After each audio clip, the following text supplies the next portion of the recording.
Hola, buenas tardes. Mi nombre es Irene Sofía Martínez Vilchis y les voy a mostrar el funcionamiento de un puente de Wheatstone y vamos a probar algunas teorías dependiendo de la resistencia que se coloque en el sistema.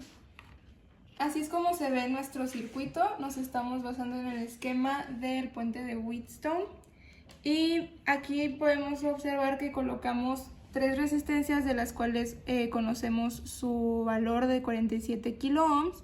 En este caso aquí es donde vamos a colocar la resistencia de prueba para las diferentes teorías que vamos a comprobar.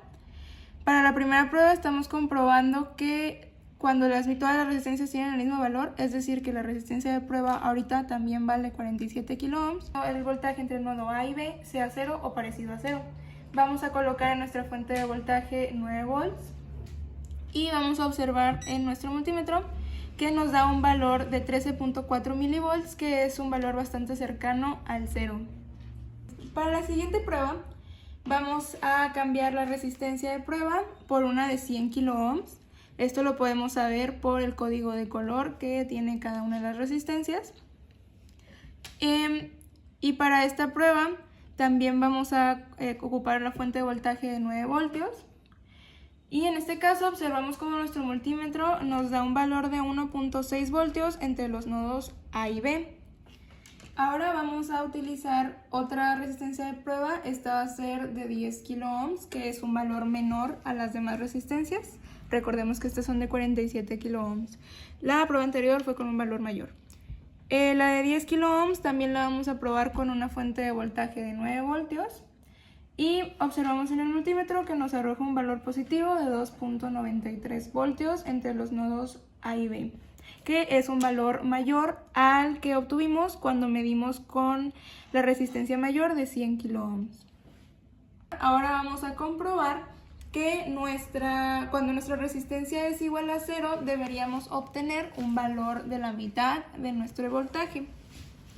Entonces, para la resistencia 0, pues utilizaremos un jumper, que es nada más una conexión entre los dos nodos, y los mismos 9 voltios, y observamos cómo nuestro multímetro nos da un valor positivo de 4.5 voltios, que es exactamente la mitad de lo que pusimos en la fuente de voltaje. Entonces podemos comprobar que la teoría es correcta. Ahora, para la resistencia infinita lo que vamos a hacer es que vamos a eliminar la conexión del jumper y vamos a dejar el circuito así abierto. Y observamos cómo la medida de nuestro multímetro cambia a un valor negativo, pero igualmente de 4.47, que es aproximadamente la mitad de lo que pusimos en nuestra fuente de voltaje. Y así podemos comprobar que efectivamente nuestro circuito está hecho de manera correcta.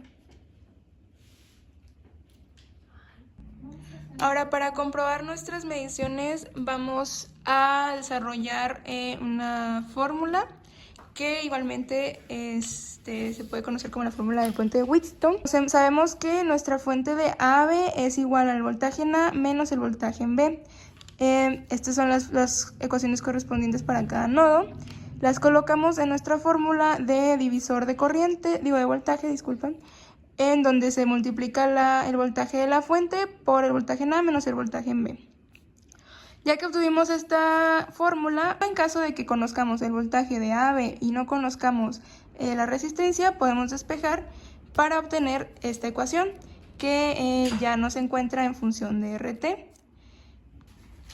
Una vez que conocemos, si sabemos que el voltaje de AB obtenemos un valor de 0, podemos concluir que las cuatro resistencias tienen un mismo valor y de ahí podemos utilizar una fórmula más simple en la cual simplemente se utiliza el valor de la resistencia T es igual a R2 por R3 entre R1. Para la siguiente prueba vamos a comprobar cuando utilizamos la resistencia de 100 kiloohms y obtuvimos un valor de 1.6 voltios negativo. En caso de que nos hubiera dado un símbolo diferente, quisiera decir que en algún momento de la medición uno de los nodos estuvo invertido o lo tomamos referente a otra dirección. Si queramos encontrar la resistencia desconocida, lo que vamos a hacer es que vamos a sustituir el valor de VAB que obtuvimos en el multímetro en la ecuación para encontrar la resistencia y vamos a encontrar el valor de la resistencia de aproximadamente 98.9 kiloohms, o sea casi 99 kiloohms, que es un valor bastante cercano a los 100 kiloohms que obtuvimos. Igualmente esto puede variar debido a la precisión de las resistencias. Para la siguiente vamos a comprobar aquí que cuando pusimos la resistencia de 10 kiloohms obtuvimos un voltaje de entre A y B de 2.93 voltios, y para encontrar la resistencia del sistema es exactamente lo mismo.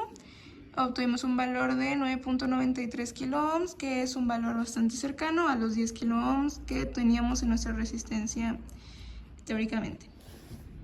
Para el cálculo del voltaje cuando la resistencia es 0 o infinito, lo que sucede es que el valor de la resistencia en B, que es este de acá, recordamos, se eliminaría prácticamente y pues sería nada más el 1/2 que se obtiene de este voltaje por 9, y quedaría el valor positivo o negativo dependiendo de cómo hayamos colocado nuestras terminales.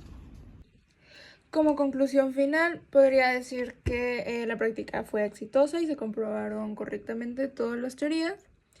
Y como parte de la solución al proyecto, que es determinar si el puente de Wheatstone puede funcionar para circuitos reciclando resistencias, pues podemos comprobar que sí. Lo único que tendríamos que hacer es calibrar correctamente nuestro sistema, comprobando que el voltaje entre los dos terminales B a B pues es 0. De esa manera podemos saber si nuestra resistencia es igual a todas las demás y comenzar a variar a partir de eso.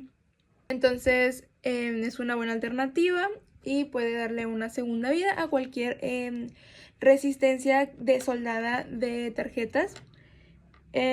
Como parte del conocimiento que aprendí, la verdad es que me ayudó muchísimo a aplicar todos los conocimientos que llevábamos adquiriendo a lo largo de la materia.